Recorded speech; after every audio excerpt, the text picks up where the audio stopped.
The Standout Artist Podcast, showcasing the most unique and innovative musicians of Austin, Texas. Brought to you by entrepreneur and professional drummer Andy Jaffs. Stay tuned and stand out. Welcome to the Standout Artist Podcast, the show where we bring in the most unique and innovative musicians of Austin, Texas, and find out what they're doing differently in today's music world. Today, I have John Rosales from the rock and roll band based in Austin, Holy Death Trio. Met John when I first moved to Austin very, very briefly, and really got into his band. They have a really killer sound, super heavy but approachable, which is bands that I really tend to gravitate towards. And then we bumped into each other over the weekend just now at a really dope show with some awesome musicians there. But he's going to come in and just share some stories, share some wisdom. And thank you so much for coming on, man. How's it going? Good. Thanks, Andy. Awesome. Yeah, I'm glad this all worked out. Luckily, I had nothing going on. Sunday. Should I be closer to the microphone? You know what? I don't think it matters, man. These are pretty good mics. They pick up a lot of the shit. So I mean, sounds good. I feel like I'm on the radio with this microphone. Yeah. Dude, this is I'm just like I said, we're just getting the hang of all this tech stuff. So it's really nice to be able to have some quality there. But yeah, man. Just going into your story, I think where I want to start is how does music tie into you in Austin? Like, where did it all begin? Have you always been in Austin? Did you move here for the music to Austin? Like, what's the story of that? Well, I could go on and on about this story, but my grandma was born here, and then they moved to Corpus Christi, so I had to be raised away from this. And my cousin was the first one to move to Austin, and my parents would always tell me, he bought a van and he went to Austin, he's a loser. And then one year on Christmas, he brought a bunch of vinyl records and gave them to me, and they had all these crazy rock bands, for example, tons of Austin bands. A lot of early White Stripes were in there, but he also had a lot of punk rock stuff, a lot of Poison Idea. Let me think of some of the Austin bands. The Bulimics, there were a few records from them, and at the time I got really big into G.G. Allin and a lot of punk rock stuff because of that. He just kept telling me, Austin, there's this huge rock scene there, and that's the place you need to go. He kept telling me that. I was 13 at the time. Wow. So when I ended up finally visiting and seeing Austin, it was during South by Southwest around 2008. And I thought that was just the coolest thing ever. There was so many bands everywhere. And they were all DIY rock bands. I didn't hear any crazy corporate rock band or anything. And it was just exactly what I needed at the time. So I'd always tell myself, I need to be here in Austin. But it took way longer than I thought, because at one point I thought, you're born in a city for a reason. And you're supposed to do something there at that city, because I could have been born in Austin, but I was born in Corpus Christi. So I spent way too much time trying to cultivate something there, and it just didn't work out the way I wanted. I just felt like there was not enough people into the weird art rock stuff, and they were all in Austin. So when I ended up in Austin, everything just clicked. Yeah.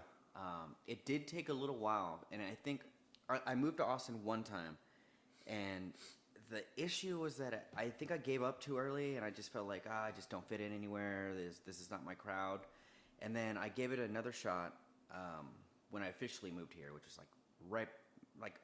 about a couple years before the pandemic. And that is when everything really clicked. I gave it a year. I pushed through. I did what I could, and finally, bam, I met the right friend group. I found other bands just like me. And I think it's just about finding the bands that are like you and supporting them. Yeah. And then in return, they support you back. Yeah. That is super interesting. So let's talk a little bit more about that. How did you support the bands? How many musicians move to Austin. Some people don't know anyone. Some people know a few people. But I really like that whole giving mentality. How did you go about that? The easiest way to do it is I'd take photos and videos. So I would go to these shows, and I would just take photos of these bands, and I'd be like, send me your email. You can just use them. I don't care. I don't want to get paid. I just like your band. And there were a few bands, one of the first bands I met at the time was the Bowleys, which they were all brothers and sisters, and I think we actually met them at Hotel Vegas. That was my buddy Ethan. Oh yeah, there. yeah. And I just Curly head dude? Yeah. Yeah. Oh, nice. Okay, Yeah, cool. man. Yeah. I just really loved their band, so I just would follow them around, take photos, Yeah. and then from there they had other shows, and then they asked, "Do you play in a band? Do you want to play on a show?" And then it just started to click. Yeah. So I think if you're really trying to meet musicians and get involved with the scene, and if you're trying to learn a new skill, grab a camera, go to shows, take photos of these bands for free. Don't charge. You're doing this because you love it, not to make money. And I don't want to go too far off topic, but I have met a few people who did this, and they'll be like, "Yeah, $250, man. Trust me, it's a deal." And then I look at the photos. I'm like, "How long have you been doing this?" Like, you need to meet people first before you just start throwing out a price. Yeah. But yeah, that's how I ended up meeting bands, and then you know, one thing leads to another. You're on shows with them. Now other people are taking photos of you. Yeah. The tables turn, hey? Yeah, that's really interesting. I think, taking photos, that's an easy thing that, anyone could take up, but not everyone would want to do that. But I think there's something that everyone can give, I think, and there's some value that you can give. You just got to find out what's like your superpower that would be a benefit to people, and just find a way to give that, in some way. That's cool, man. I think that's really smart how you did that. And you said it took about a year to really get things rolling with that, yeah. I actually lived in a van. So I moved to LA because I wanted to really pursue film, because I mean, that's pretty much been my main thing, is like filmmaking. It's just so expensive to do it. Yeah. And I noticed all these people were living on the side of the road in RVs, and I just thought, well, why don't I just, I'm paying a ridiculous amount of money for rent. I'll just buy this van, convert it, and I did that. And the band that I had previously, before I moved to LA in Corpus, they wanted to do some shows, and I said, hey, how about this? I'll line up some shows to LA, and then I'll ride back with you all to Texas, and then I'll come back. And I got to Texas, and I never left. Oh, fast. So, yeah. That's what happens. I got here, I met the Bowleys. Oh, actually, our last show, somebody booked us at the ranch that the Bowleys owned, and they had this crazy, 2-day festival with bands playing and, near a swimming pool. It was just so fun. And I think that's when it clicked, and I was like, I don't want to leave. I want to be around this, because it just got so boring being in LA. And it's like, endless amounts of money and work, but no community, no camaraderie, no friends, no musicians to jam with. Yeah. And that's what really brought me here. And I realized, wow, there's so many shows all the time, every day of the week. Yeah. And I don't think you could find that in any other city. I don't think so either, man. I've lived in a few, and it's tough. Not many people have this kind of vibe, and there's enough to go around as well. I think the more musicians that come here, and the more that we're playing at a high level, I think the environment is only going to expand with the demand, right? That's awesome. So how did things lead up to Holy Death Trio then? When did that come into play? Yeah. Good question, because I know the exact day it started, because in Corpus, I was trying to cultivate this thing, and there was a park downtown that they would have a First Friday event, and there was a park that nobody was in. Well, technically, the city wouldn't allow us in that park, so there was this weird alleyway across the street that was just a sewer drainage ditch that had an outlet. Yeah. So we would go plug in and jam there in that gross alleyway. And eventually one day somebody was like, hey, you guys should just jam in the park. And we're like, yeah, we've been trying to do that, but they kicked us out. So we started jamming in that park, and this was maybe led to 5 months leading up to this, every first Friday. And then I just worked this music festival here in town called Levitation, and it was this crazy event that happened. All the planets were in retrograde, and it was just a nightmare for everybody. The festival got canceled. There was this crazy rain, and all these people got stranded. And it was one of the most chaotic times of my life. And I literally was taking acid every day just to work. And I saw some of my favorite bands ever. It was awesome, but it was never never stopped working. So then after the festival, I went back to Corpus, and it just so happened to be right on that first Friday. Yeah. And I was telling you, like, that was a weird time in the world where the planets were like all in reverse, and there was crazy things happening in the universe. Yeah. And I show up to that jam, I was like, oh shit. And 3 people were left. It was me, a drummer, and a bass player.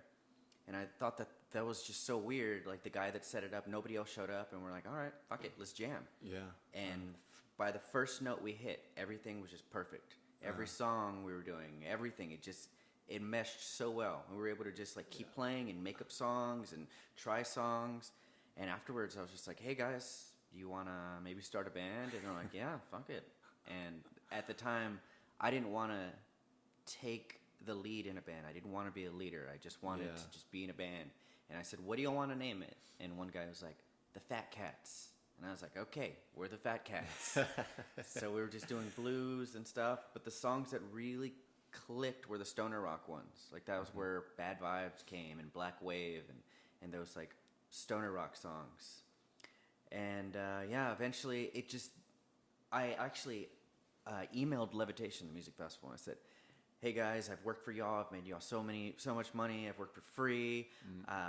Could you please just get me a slot on the festival? Even if it's just the first slot, Day Fest, whatever, a South by Southwest thing, anything. I just want to play. Right. And they just wrote me this email and just fucking tore me apart. It was like, you have no branding. Your music doesn't represent the logos. Like, just like, the email was so long. It was insane. And I read all of it, and instead of getting upset, I was like, okay. I took this to the band, and I was like, this is what we need to do. Yeah. We need to get branding that represents the music. We need to get, basically all the things you need to do. Right. Your logos, your photos, everything needs to represent that. And I said, we're going to rename the band. Let's come up with a band name, and we're going to go in the stoner rock direction. I don't think we should do the blues and the funk and all this stuff, because there's a scene. And I guess leading into the next thing, you need to look at your city and see, where is the scene? Where are people going to shows? You can't expect to just come to Austin and say, I mean, maybe it could work. I'm going to play 80s hair metal or something. Like, I don't really... You could fit in certain crowds, but there's not that. But if you play the punk rock, stoner rock, psychedelic stuff, there's an audience for that. So I was just like, stoner rock, that's what we do best. Right. That's where we have an audience. And then, boom, eventually we just, Holy Death Trio just came out, and that was the name we stuck with. Dope, man. Wow. It's amazing how the planets kind of just aligned all at once, and it just the band was just created in a second, kind of thing. How do you think that things line up to that? Yeah, and it's kind of hard. It's hard for people to predict when they'll find the perfect band like that. But like, how do you feel like things led up to that? Like, what was there anything going on in your life around that time that Yeah, I'm not sure. Well, I'm very superstitious and into tarot and psychic readings and stuff. And anytime I've got my cards read, in all of them, they always say, you are not shining your light. You are dimming your light for other people. Yeah. And I'll tell them, well, I've been in bands where I've been the leader, and I'm like, too much. And it's like, this is what we need to do.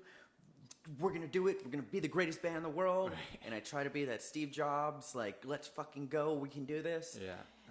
But musicians just aren't on the same page to be like, yes, let's do it. And I have yet to be able to find a band where people are like, fuck yeah, yes. I like working with people that have that attitude. I'm like, fuck yeah, somebody else like me, let's do it. Right. Let's fucking go. But a lot of musicians just want to drink and not wake up and party, and they don't care. Right. So I guess to answer that question, what led up to it was just, I still feel like I'm dimming my light a little bit, just because I don't want to upset people. I want it to, in a band, I want it to be a team. I don't want it to be a dictatorship. Yeah. And I run into a lot of bands where I could see it's a dictatorship, and I don't like that. So this was the first time that I was like, you know what? Let's just see what happens. Let's just see what shows bring us. And that's kind of how I live my life. It's just like, I live in the moment, and I don't think too far into the future. I try not to think about the past, and I just take it one day at a time. And then I say, I don't chase, I attract. Right. Talk with some people, and eventually you get to the next step and the next step. And you have to have faith and believe that it's going to happen. If you have any single doubt that you're going to fail, you're probably going to fail. Yeah. Amen to that, man. I can really speak to that in the place where I'm at in my life right now. Speaking about the whole kind of spiritual realm, I've been having pains in my wrists for quite a while. And one thing I believe is anything that shows up in the body is really there's something going on at a deeper level, on a metaphysical kind of level. So, pain in the body or anything that's an imbalance is an opportunity to find some kind of gift below that. And I've seen many people about it, and I've gotten some good little tidbits here and there. But really great woman that I saw recently, about a month ago now. God, I can't remember now. I'd love to give her a shout out, but she does this thing called TK stretching over at Kuya, and she just did a really good session on me. Like I thought I was going there for a stretch. She was gonna like stretch me in, and I was gonna be like pain free. But as soon as I walked in, she just like channeled in this other thing. She's like, "This is all metaphysical. We don't need to stretch." And she just went like took the lead, and really helped me realize that I was trying to control things too much. So my wrists are kind of related to trying to control things too much, and because that's how I've succeeded in the past. I've made sure that I get things done, and I take pride in that, and it's great.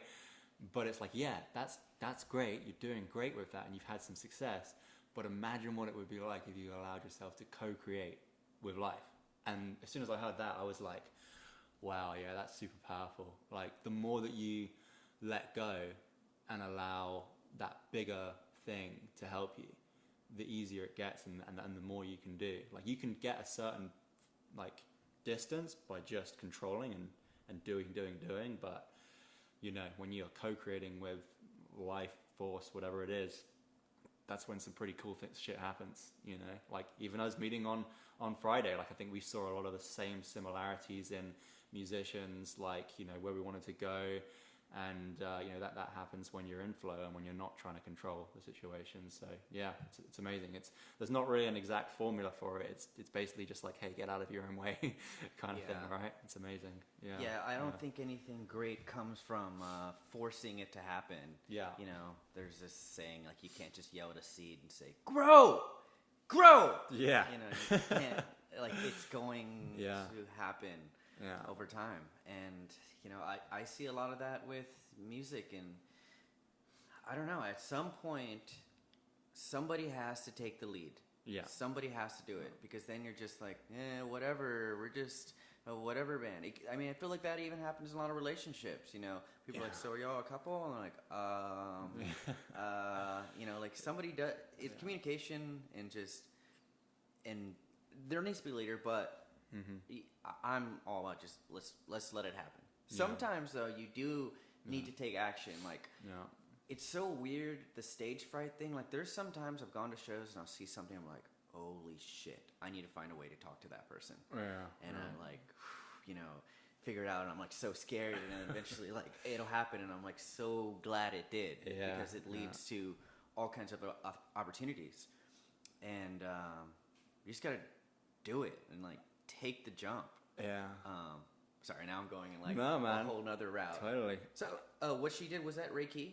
I think it was some kind of thing. It was Reiki. She was like counting and like channeling in something. I was literally just lying on a table, and she was sitting there, and she was kind of walking me through some kind of guided experience.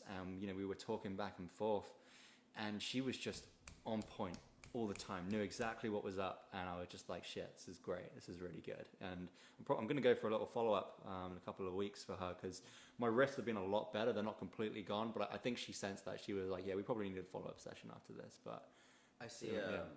Is that from drumming? You have drumming. I actually, do you know what? It's more from lifting weights, to be honest. Yeah, I've. It's funny. My wrists started hurting around the time when I was doing really strenuous like technique work, and I went way too far with it. Also, I started working online, and I was using my phone a lot, so that's kind of what happened. But there was some other stuff that happened around that time that wasn't so physical. It was like more metaphysical that kind of, ties into that stuff. But yeah, it was great, man. There's some powerful healers here in Austin. There's you got, when you find the right ones, there's some cool people. I'd love to talk about the health aspect of stuff because, I'm trying to think about where you're at right now. I was going to ask how much physical activity you do. You do weightlifting. Okay. A bit of kickboxing, bit of yoga. I walk all the time. I'm always kind of connecting with nature. I'm a very, very active person for sure. Yeah. Yeah. I wish more musicians were. Yeah. It's just, it's the key to life, man. It's the key to life. I mean, if you can really just push yourself to be physical and healthy, and man, I spend so much fucking money on food, but it's so worth it, You're just better. You're just so much happier, nicer, chiller. And I don't know, man. It's just it's a huge deal, and it's also a really good way to tap into community as well. Like people think that the only way that you can make friends is to go to bars and get drunk. But it's actually a really shitty way to meet people, because how many people do you know that you met when you were out drunk that you still? I mean, some people for sure it does happen, but I can barely name maybe 2 or 3. Yeah, I mean, it's not those healthy long-term relationships that you're always with those people. The people that I've met that I'm still friends with and I still really respect, people that I've just met in my passions and my hobbies, like my kind of entrepreneurial space and the health space and all that. There's some great health communities here in Austin, and you can meet some really cool people there. So I've done so when I kind of took a step away from music. I really took a deep dive into jiu-jitsu and judo. Nice. Yeah. And for me, that was the easiest way to make friends. Yeah. Holy shit. The friends that I've met through jiu-jitsu are lifetime friends. Forever. And then when I meet another musician who does jiu-jitsu, it's we automatically have this bond together.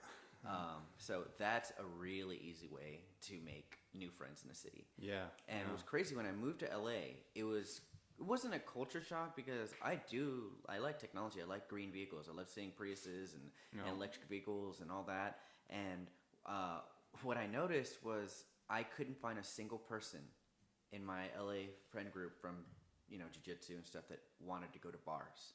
Nobody wanted to go to bars. Everybody wanted to go to the beach, go to parks, maybe a coffee shop. But I had one drink in 3 years when I lived in LA, which just blew my mind. That was over here though. I have to force myself to not have a drink. Yeah. I don't know what happened to me recently, dude. I didn't have a shameful experience or anything like that.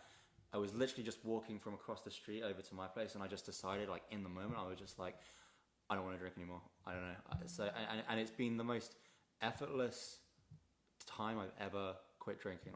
It's not like I'm even trying. I don't know what it is. It's weird. I honestly don't know if I'll ever drink again. But I'm not gonna say anything. I'm really just enjoying. I don't know what's happening to me right now, but it's interesting. And the fact that I can still go to shows and meet people and have a good time is it just opens my mind. It's just you don't need it. Yeah. Is there any other supplement or anything that you take before you go out or anything like that? No. I think the best supplement is actually the thing that you're scared to do. Like obviously going out and meeting people is really scary. But the thing that you're scared of is actually the treatment that you need to give you the confidence, the strength, the flow. Most of the time I have to really push myself to go out on I try to go to at least one show a week, if not 2 is great. But just opening your mouth and talking to people, that's what gives you the fuel. I've honestly cut out. I sound like such a dweeb and like a goody two shoes, but I've cut out all stimulants. I don't drink coffee. I don't drink alcohol, because I'm really big on all of the drugs that you need. They're right in here. You just need to know how to activate them, right? I have a little morning routine where I kind of move my body in different ways. I do this breathing thing, and that puts me in the state that I need to execute whatever I need to execute. And it's like, yeah, all the drugs are inside here, man. You know, you don't need alcohol, coffee, or anything like that. Yeah, I don't really have much else to say. What I found was the thing that really helped me with quitting drinking was I did do some stuff. You got to figure out why you drink, right? You got to make a list of the reasons why. So there's obviously deeper stuff than the why. There's like the emotional trauma, insecurities, whatever. That's stuff that you should work on. But there's a layer up from that isn't quite as deep that actually helps a lot. So for me, I figured out that the only two reasons I drink is one, when I'm stressed, and two, when I want to be social. So I just made a big list for both of those things of like better things that would be better for releasing stress and things that are better for like socializing. So I just started going to more fitness communities rather than bars. Turns out having a lot more fun, and it's a lot easier to make friends. And I don't feel like shit the next day, you know? And then there's like the stress aspect of it. Like at the gym I go to, Squatch down the road, they have like sauna, cold plunge. So you fucking put yourself in an ice bath, man. You don't give a fuck about anything after that, you know? So just like I don't think people realize that there are things that are genuinely so much better at releasing stress and being social than alcohol. It's just that we've kind of been conditioned that this is the normal thing to do. This is the easy thing to do. And I don't know, man. I feel like when it comes to musicians, one thing I'd really like to do is be a leader where it's like the heroin addict who's fucking choking on his own vomit. You know, that era's gone. You don't need to be that guy to be a musician. I think a lot of musicians think they need to be that person because that's what all of our heroes were. Yeah. But you don't need to. This is an era where you can be just as amazing and just as masterful as those guys, probably even better, just by making a few little shifts. Yeah, and it breaks my heart a little bit because supposedly the physical prime of, I know it's different for males and females, but for males it's 31 to 35. Yeah. And a lot of them didn't even get there. I feel like I'm 33 now, but I feel like it wasn't until I was like 30 to 31 that things started to really click about responsibility and the business side of the music and like how to thrive as a creative, thriving artist. The days of the starving artists are over. We're thriving artists now. Totally. And they never got to get there. And a lot of them were just like, oh, here's a big check. We'll take care of everything. Mm-hmm. But all those things that these labels are doing, you could do it yourself. If you have very a camera. easily. Yeah. Or you guys are making, $300 to $500 a show. You can take $100 of that and pay somebody to do it for you. Yeah. And another thing, like nobody taught us about investing or anything like that. And so I feel like a lot of musicians are just used to like, well, I guess, they're hiring a Thundercloud, or I'll deliver for Uber or something and barely make any money. And like, I just feel like a lot of musicians are trapped. And one thing that I realized is that to go from depressed to angry, that route is so fucking short. Yeah. But to go from depressed to happy is really far. So there's an in-between where it's just like a neutral zone. And I feel like if you go out and you have a shitty day and you're like, I just need to drink right now. Oh, work sucked. Yeah. To go from work sucked to fucking angry or a fight is just, you are like so close to there. So close. But it's very unlikely you're going to go from shitty day to work, get fucked up, now I'm really happy. Mm-hmm. It's probably not going to happen that way. And people don't realize that. So I feel like if you are going to drink, one tip that you can do is, and Netflix has it, a guided meditation, 5 minutes, 10 minutes. Yeah. What I do before I go out on Netflix, there's Headspace has this interactive thing where you click on it. It's like, how are you feeling? Mm-hmm. Okay, overwhelmed. Okay, how long do you have? 5 minutes. And then it's a guided meditation, 5 minutes, close your eyes, don't think of anything, get yourself in that neutral zone, and then go out. Get everything off your mind, not, I need to drink because this happened or that. Go neutral. So then you could meet someone and have maybe less drinks and have more of a conversation and go to this happier spot. But I just feel like it's too common to go to bars because you're pissed off or something. Yeah. And in Austin, where it's so political and so much shit's going on that we can't control, and then everybody wants to go to bars and bitch about our government. I mean, it's no surprise that this city has so many alcoholics and so many depressed people. Yeah. Fuck. Yeah. Well, I mean, I like what you're saying there. Like, you know, just you know, Can't control things. Take care of yourself a little bit before you go in that direction. You know, especially if you're a musician trying to meet people, right? The vibe that you give off is going to attract the same kind of people and completely repel the people that you really want to I know. hang out Imagine you meet someone really cool and you're just shit-faced drunk. Or not shit-faced, but you're drunk. Yeah. You think they're going to be like, oh, come on, man, let's be best friends. Yeah. Let's go get more drunk Yeah. together. I highly doubt that. Yeah. You know? There's some really good musicians in Austin, some musicians that we were talking about before the show as well that are just complete drunks as well. It's crazy. Not to talk bad about anyone. I don't want to the podcast to be a place where we bitch about musicians, because I think there's a lot of amazing people here, and I've never really met anyone that I hated here. I'm not perfect. Yeah. No. But like the day we met, I was like, I'm not drinking. Amazing. I took like 5 shots that night. Oh yeah. And I didn't pay for one. Oh yeah? Were you just having a good time? That's right. People were just wanted. I was having conversations. I'm like, let me buy you a drink, and it's very hard. I could easily say no. Right. But I didn't. Yeah. So, hey, I want to talk a little bit more about something here that you and I have both caught on to, and I've literally never met a musician who's at the level that you are at right now that thinks like this. So it's really refreshing and cool to talk about this. But we were talking about how we both have things outside of music that make us money, kind of thing, that don't restrict us from committing to music at the level that we want. So could you talk a little bit more about what you do other than the music, you know, the podcasting stuff and all of that? So like I said, I went to LA to pursue film because I knew that there was money to be made in the film industry. But there's not really a film industry here in Austin. Kind of. Yeah. Last year, well, basically I work in the film industry, mostly in the sound department. And I ended up getting a job on this like TV show that's like Pit My Ride, but for food trucks. Okay. And so I'd go over there 3 days a week, and it paid fairly well. The company is called Cruising Kitchens.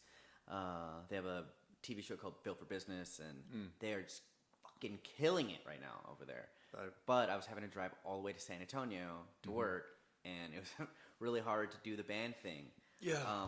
I met a photographer over there who just told me, man, because the guy who runs that company, he has like 500,000 followers or something. He was like, there's so many influencers out there that need somebody to do their photos and videos for them, and they pay so well. He was like, I know people that are making $1 million a year. Yeah. Just they're their content person. So I had that stuck in my head, and at the beginning of this year, I knew that I needed to be in Austin full time, and I need to be able to jam multiple times a week and create music, and I cannot be going to San Antonio. Yeah. So I said, you know what? I'm not going to be scared of doing video and editing. I need to get better at it. So I just kept looking around. I was just obsessed with it. I was just writing it down. I'm going to find a better job in Austin that pays me more than the other one. And eventually I found a really cool podcast that I work on, and I help create all their content. Mostly I'm doing shooting, editing for the YouTube channel, and there's so many positions out there. It's like, all you really need, and I think I told you this the other day, is you just need a phone and a pretty decent microphone. Right. And you could be making content for somebody. Yeah. And you just have to start. And it's always going to suck at the beginning, all the time. Even when I started earlier this year, the content I was making for this guy was terrible. Yeah. But I was obsessed, and then I just asked questions. Well, what don't you like about it? Okay, change that. Better. Okay, what don't you like about it? Okay. And it keeps getting better and better and better. And if you look at January 1st to what I'm putting out now in July, it is up there with any of the guys. Right. Hermosis. You can look at Gary Vee, any of their content, and it looks very similar to that. That's great. So I think you have to find something that And this is all remote, right? This is yeah. Oh, yeah, we're okay, talking yeah, remote. yeah. So I think that's a really important aspect of this. And like tell us, how is that going right now? Like you said, you're hiring some people, right? Is that that's the next step is to hire somebody to take over the shooting in the studio, because I have to be. I mean, it is technically remote, but right now I'm shooting live Tuesdays and Wednesdays. Okay. With all the content with this guy, but there is a direction that I want to go in. I want to be able to take on more clients, which on my side, that's what I'm doing. I'm working with some bands, helping them if they got single releases, putting it in the same format, vertical or TikTok style videos. In the same way, you have your hook, you have your call to action. And I took this as a learning experience too. But yeah, I'm pretty much I only shoot on Wednesdays.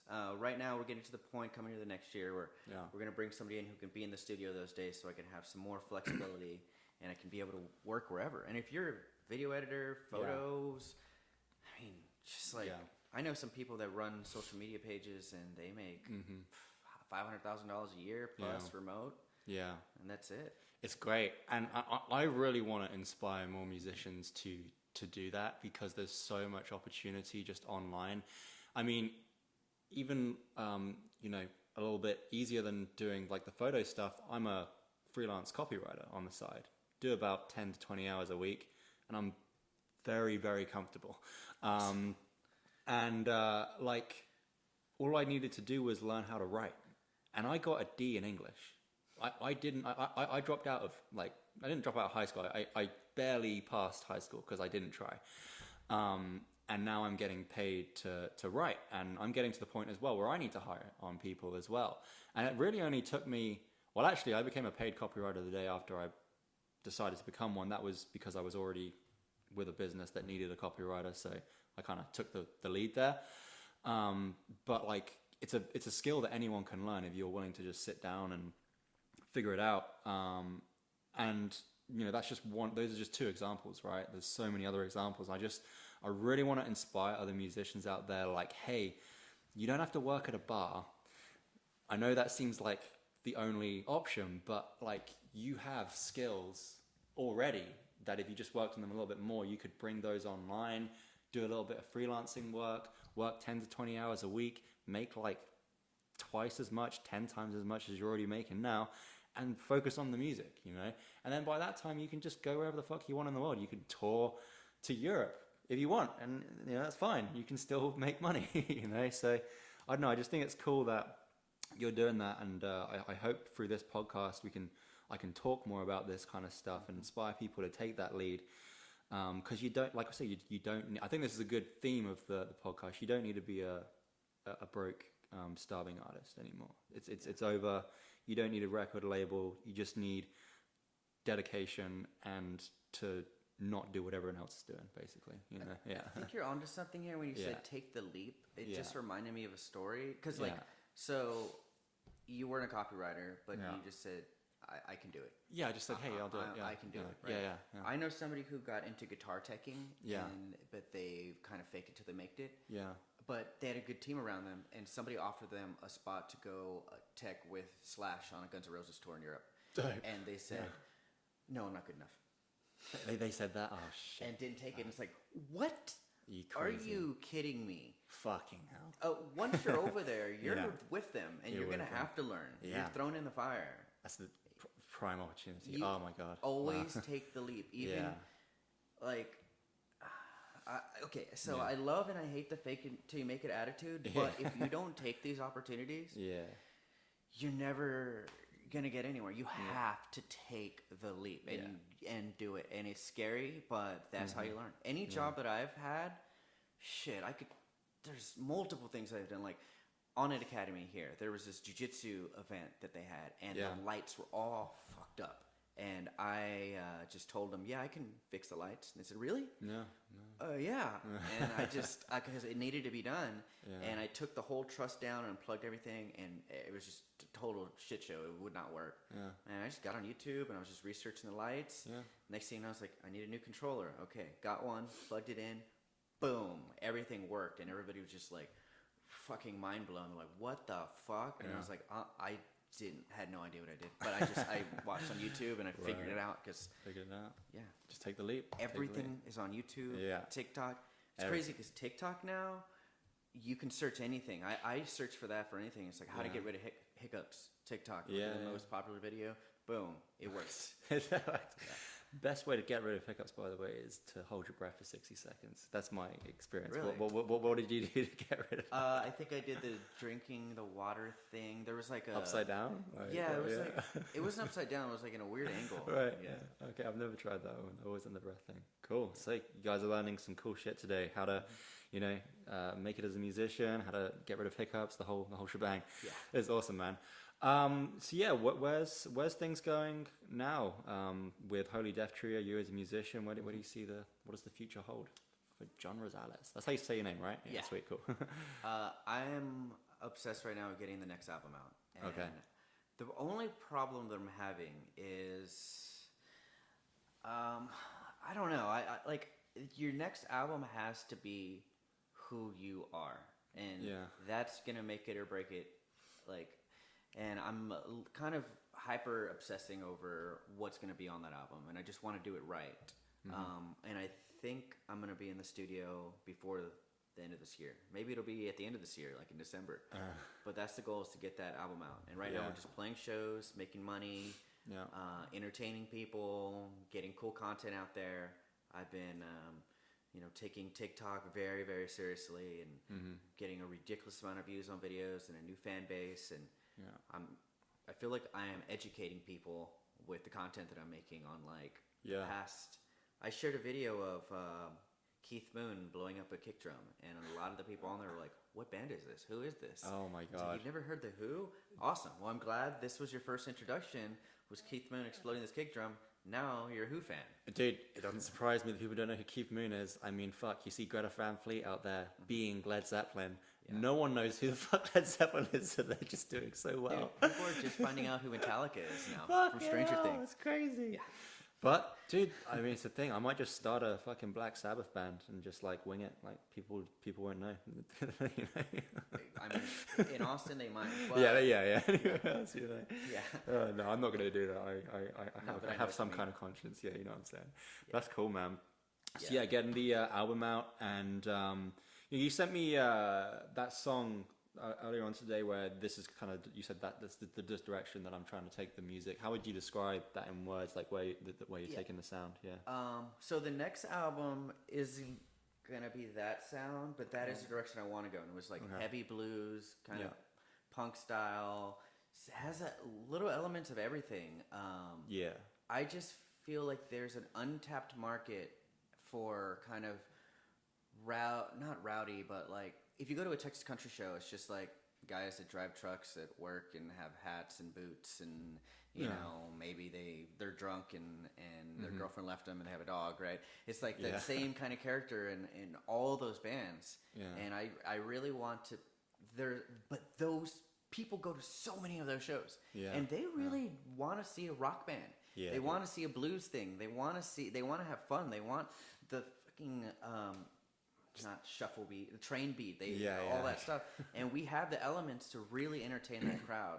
So that is a sound that I've always wanted to do, is make a really cool, heavy blues album. Nice. Because Austin has so many blues legends. I mean, number one, Stevie Ray Vaughan, people think is the greatest guitar player of all time. Yeah. And this has always been a blues town, really. Yeah. Or rock and roll. So so if you can layer that into your music on some level, you're definitely tapping into something there. Still have your own unique thing, but exactly there. Yeah, maybe Continental Club will finally book us. Maybe Austin Chronicle will actually put an article out about us. Yeah, what the fuck, guys? Get on it. What are you doing? Where's been your favorite place to play? So far? So far, I really like playing at this place called the Green Jay. Nice. It's downtown. It's right next to Elysium. It's on Red River. It's just another one of those venues that was just it has so much legacy there. There's so many rock bands that have played to that place before.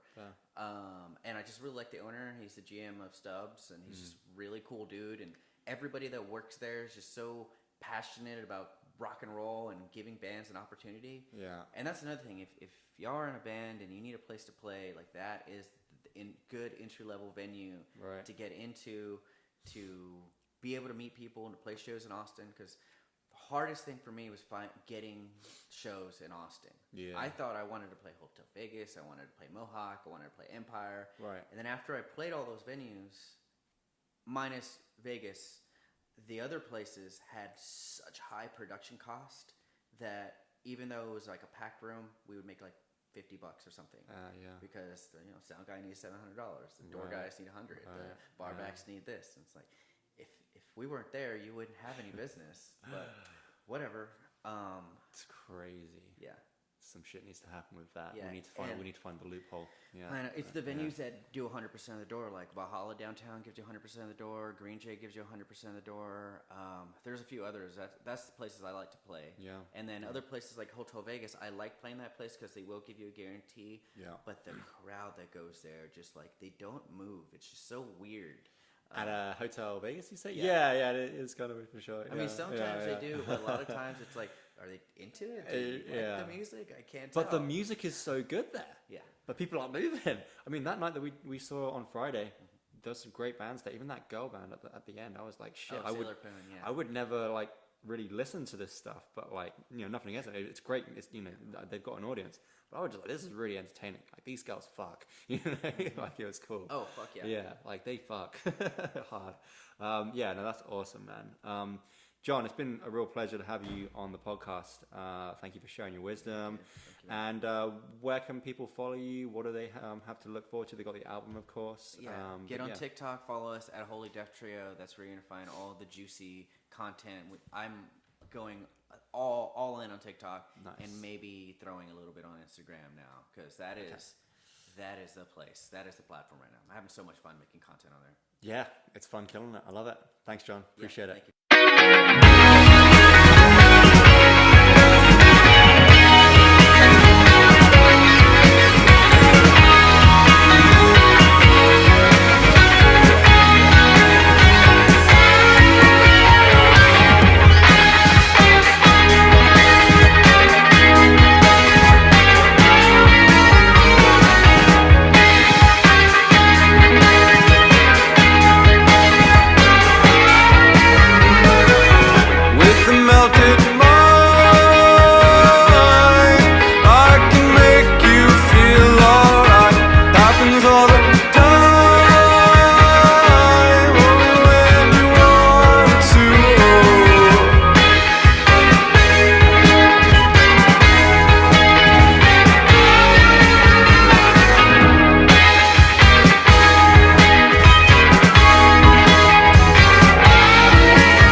Between the sheets